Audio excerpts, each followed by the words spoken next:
Assalamu alaikum. Hello dear student. I am Dr. Mohammad Saidur Rahman Shumon, Associate Professor, Department of Forensic Medicine, Bashundhara Uddin medical college. কেমন আছো তোমরা? সবাই নিশ্চয়ই ভালো আছো, সুস্থ আছো। তো আজকে আমরা ফরেনসিকের যে বিষয়টা নিয়ে তোমাদের সাথে আলাপ করব সেটা হলো তোমাদের একটা ছোট but important topics, marriage, nullity of marriage and divorce. এটা তোমাদের পরীক্ষায় ছোট চ্যাপ্টার হলো, তোমাদের এখান থেকে অনেক কোশ্চেন জিজ্ঞেস করা হয়। তো এখন আমরা জানবো যে ম্যারিজ কাকে বলে। ম্যারিজ মানে হলো বিবাহ, বা ইংরেজিতে বলে ম্যারিজ। সেটার ডেফিনেশন কি? ঠিক আছে, এটার ডেফিনেশনটা হলো যে marriage may be defined as it is a legal contract between man and woman which is implies by physical union by coitus। মানে কি, যে একজন পুরুষ এবং মহিলার ভিতরে একটা লিগ্যাল কন্ট্রাক্ট হবে, সেটা ইমপ্লাইজ হবে কিভাবে? By physical union of coitus, by sexual intercourse. ঠিক আছে, এটাকে বলতেছি ম্যারেজ। এখন দেখা যায় যে ম্যারিজের ডেফিনেশনটা আমাদের, যেটা তোমাদের ভালোভাবে জানতে হবে, যে ম্যারিজ কাকে বললো, যে এটা it is a legal contract between man and woman and which is implies by physical union of coitus. তাহলে এখানে লিগ্যাল কন্ট্রাক্ট হইতে হবে, একটা লিগ্যাল কন্ট্রাক্ট, এবং সেটা ইমপ্লাই হইতে হবে by physical union of coitus.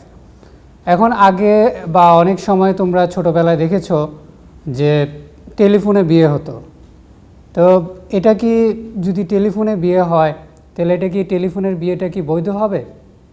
এখন আপাতত দৃষ্টিতে, তোমাদের দৃষ্টিতে অনেকেরই মনে হইতে হবে কেন বৈধ হবে না। সেখানে তোমার কাজী সাহেব থাকবে, তারপরে ওখানে ছেলে থাকবে, হয়তোবা ছেলে বিদেশে থাকলো, সে বা হোয়াটসঅ্যাপ বা তোমাদের মেসেঞ্জার, বা আগে তো টেলিফোনে, ল্যান্ড ফোনে কথা মাধ্যমে সে বিয়েটা হতো। কিন্তু আসলে কি ম্যারিজের ডেফিনেশনে কি এটা ফুলফিল হবে? যে টেলিফোনের মাধ্যমে একটা ছেলে একটা মেয়ের বিয়ে হলো, ওকে লিগ্যাল কন্ট্রাক্ট হলো, কিন্তু সিগনেচারটা কোথায় হলো? সিগনেচারটা কি দিল? বা হয়তো বা এরকমও বলতে পারা যায় যে না, সিগনেচারের যে উকিলারি সেটা আমরা বিদেশে পাঠিয়ে দিলাম। ঠিক আছে, আমরা বিদেশে পাঠিয়ে দিলাম, সেখান থেকে সিগনেচার। কিন্তু আমাদের যে ম্যারিজের ডেফিনেশনের যে একটা ছিল, যে রুল ছিল, যে একটা কনসেপ্ট ছিল, সেটা হলো ফিজিক্যাল ইউনিয়ন বাই কয়টাস। সেটা তো হচ্ছে না। সেটা না হলে তাহলে ম্যারিজের definition is not be fulfil. তাহলে আমাদের ম্যারিজের ডেফিনেশনটা ফুলফিল হচ্ছে না। তাহলে ম্যারিজের ডেফিনেশন যেহেতু ফুলফিল হচ্ছে না, তাহলে আমাদের এখন জানতে হবে যে নালিটি অফ ম্যারেজ কি। নালিটি অফ ম্যারেজ মানে কি? যে বিয়ে আইনগত কোনো বৈধতা নেই, সেটাকে বাংলায় বলতেছে, ইংরেজিতে বলতেছে নালিটি অফ ম্যারেজ, আর বাংলায় বলতেছে যে আইনগতভাবে যে বিয়ের কোনো বৈধতা নেই। নালিটি অফ ম্যারেজ কাকে বলে? Nullity of marriage means definition, it is may be defined as a marriage never to have existed in the law। মানে যেই বিয়ের আইনগতভাবে কোনো অস্তিত্ব নেই, তাহলে সেটাকে বলতেছে নালিটি অফ ম্যারেজ। ঠিক আছে, তাহলে আমাদের জানতে হবে যে what are the condition the nullity of marriage হয়, কি কি কন্ডিশনে নালিটি অফ ম্যারেজ হয়।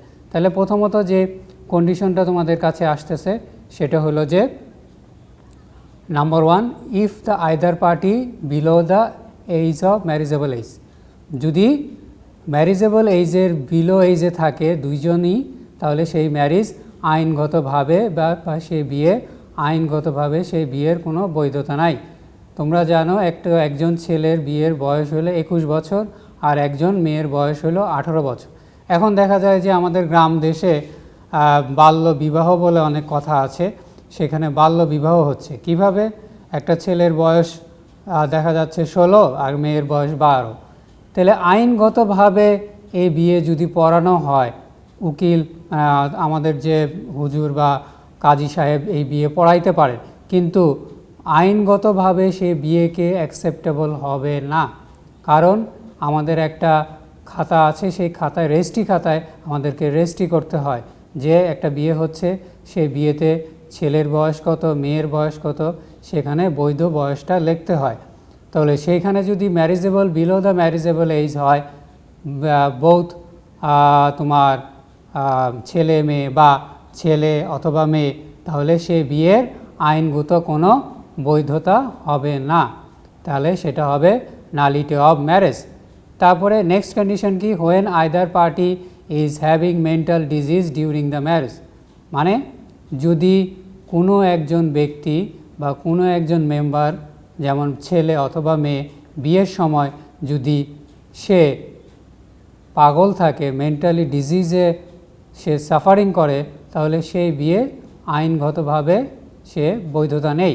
কারণ সে যদি কোনো সে ম্যারেজের যে ডেফিনেশন, যে কনসিকুয়েন্স বা ম্যারেজের তার যে পরবর্তী যে কী হবে, তার সংসার লাইফ কীভাবে সে লিড করবে, তার সম্বন্ধে যদি সেই ব্যক্তির মানসিক প্রিপারেশন বা ধারণা না থাকে, সেই বিয়ে আইনগতভাবে তার কোনো বৈধতা নেই।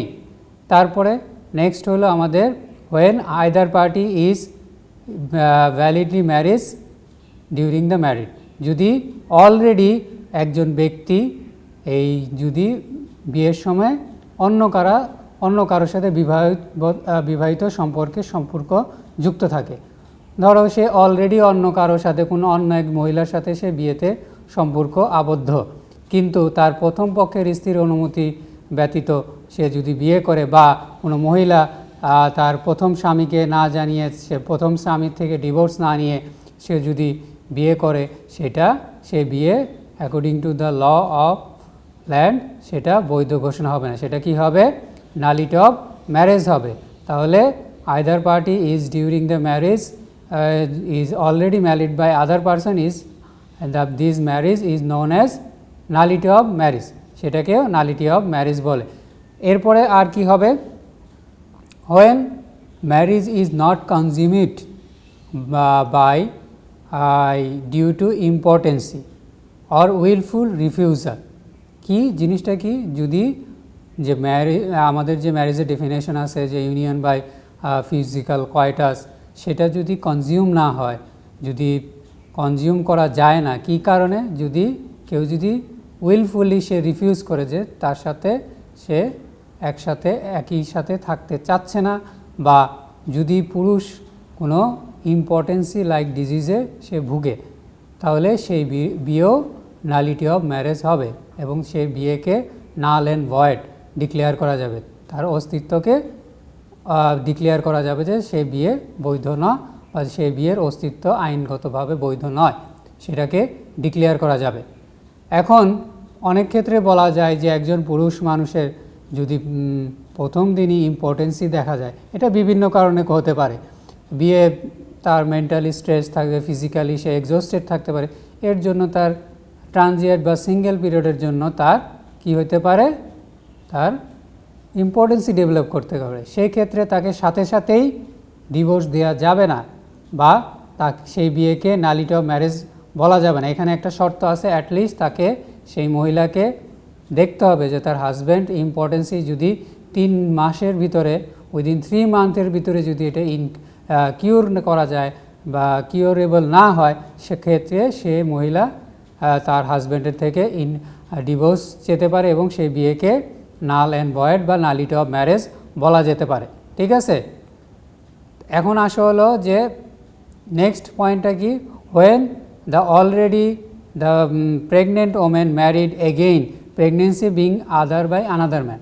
কী হলো, যে during marriage the women is pregnant and she is pregnant by other man. ঠিক আছে, তার বিয়ে হচ্ছে যেই লোকের সাথে, সেই লোক দ্বারা সে প্রেগনেন্ট হয়নি, অন্য কোনো লোকের মাধ্যমে সে যদি প্রেগনেন্ট হয়ে থাকে এবং ডিউরিং ম্যারেজ, তাহলে সেই ম্যারেজটা হবে নালিটি অফ ম্যারেজ, সেই বিয়ের কোনো আইনগত কোনো বৈধতা থাকবে না। ঠিক আছে, this is nullity of marriage. আমাদের জানতে হবে যে একজন নালিটি অফ ম্যারেজ কাকে বলে। এখন হলো নেক্সট টপিকস আমাদের যেটা ডিভোর্স কি, ডিভোর্সের ডেফিনেশন হলো যে divorce may be defined as the dissolution of previously valid married, মানে প্রিভিয়াসলি ভ্যালিড যে ম্যারেজটা আছে সেটাকে ডিসোলিউশন করে দেওয়া হলো বা যেটাকে ভেঙে দেওয়া হলো আইনগতভাবে, সেটাকে বলতেছে কি, ম্যারেজ, ডিভোর্স। ঠিক আছে, তাহলে সেটাকে আমরা বলতেছি ডিভোর্স। ঠিক আছে, এখন ডিভোর্স কোন কোন গ্রাউন্ডে একজন মহিলা, এখন তোমাদের একটা কোশ্চেন থাকে রিটেনে, হোয়েন, এটা ডিভোর্স যে কেউ চেতে পারে, একটা পুরুষও চেতে পারে, একজন মহিলাও চেতে পারে।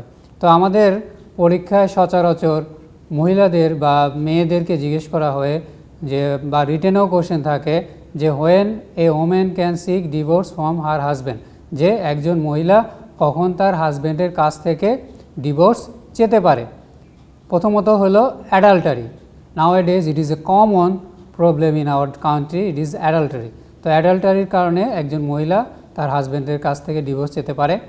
তারপরে আনন্যাচারাল সেক্সুয়াল প্র্যাকটিস, তোমরা অলরেডি জেনেছো, তোমরা অনেকেই অলরেডি আমাদের সেক্সুয়াল অফেন্স চ্যাপ্টার তোমরা পড়েছো, বা তোমাদের নেক্সট ক্লাসে বলা হবে যে আনন্যাচারাল কিছু কিছু অফেন্স যেমন আছে, যে আনন্যাচারাল সেক্সুয়াল অফেন্স, সেগুলো সে যদি প্র্যাকটিস করতে চায়, এর ভিতরে আছে তোমার সডমি, তারপরে হলো তোমার এগুলা যেগুলো আছে, বা বাক্যাল কয়টাস।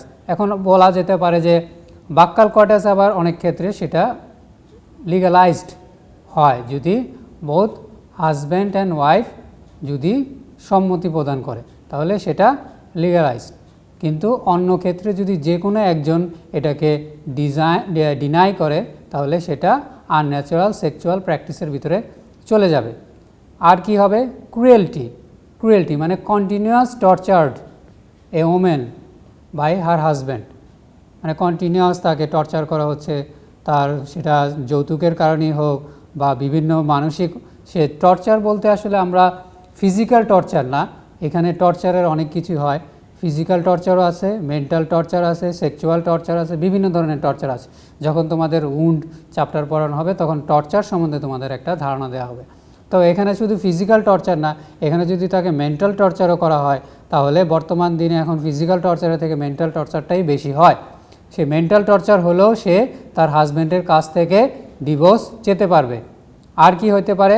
ইনকিউরেবল ইনসেনিটি, সে যদি কোনো ইনসেনিটিতে ভুগে বা পাগল, যে অলরেডি আমরা বলেছি যে নালিটি অফ ম্যারেজ এর কারণে হলো যে সেখানে একটা কজ ছিল ইনসেনিটি, বা এটা এরকমও হতে পারে যে বিয়ের আগে, বিয়ের সময় সে ভালো ছিল বা বিয়ের কিছুদিন পরেও সে ভালো ছিল, কিন্তু আস্তে আস্তে তার মেন্টাল কন্ডিশন খারাপ হয় এবং তার ইনসেনিটি ডেভেলপ করে। ঠিক আছে, ইনসেনিটি ডেভেলপ হওয়ার কারণে একজন মহিলা প্রপার ট্রিটমেন্ট করা হলো তার হাজব্যান্ডকে, এরপরও যদি সে ভালো না হয়, তাহলে একজন মহিলা তার হাজব্যান্ডের কাছ থেকে কি করে ডিভোর্স চেতে পারে। আর কি হতে পারে? তোমার ভেনারাল ডিজিজ, যদি সে কোনো ভেনারাল ডিজিজে সাফার করে, যেমন আছে তোমার সিফিলিস, গনোরিয়া, ঠিক আছে, এগুলা থেকে যদি সে সাফারিং হয় বা এসব ডিজিজে সে আক্রান্ত হয়, সেক্ষেত্রে একজন মহিলা তার হাজব্যান্ডের কাছ থেকে ডিভোর্স চেতে পারে। ঠিক আছে, এখন আমাদের জানতে হবে যে আর কি আছে। এখন আমাদের ডিভোর্সের যে আমরা বললাম যে ডিভোর্স এই কারণে হবে। এখন আমাদের লার্নিং অবজেক্টিভসের ভিতরে আমরা জানলাম যে ম্যারেজ কাকে বলে, নালিটি অফ ম্যারেজ কাকে বলে এবং ডিভোর্স কাকে বলে। তো এই টপিক্সটা ছোট হলেও তো অনেকের জন্য ইম্পর্টেন্ট এবং খুব মজাদার একটা টপিক্স।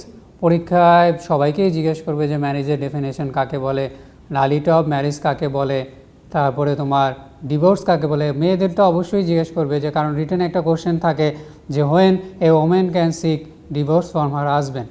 তো এই কোশ্চেনটা রিটেনেও জিজ্ঞেস করবে, ভাইবেও জিজ্ঞেস করবে। তো আশা রাখি তোমরা আজকে এই ম্যারেজ কাকে বলে, ডিভোর্স এবং ডিভোর্স কখন একজন মহিলা চেতে পারবে, কী কী কন্ডিশনে হতে পারে এবং নালিটি অফ ম্যারেজ কী কী কন্ডিশন হতে পারবে, তোমরা আশা করি ভালোভাবে বুঝতে পেরেছো। তো আজকে এই পর্যন্তই। ধন্যবাদ সবাইকে, সবাই ভালো থাকবে, সুস্থ থাকবে। আল্লাহ হাফেজ।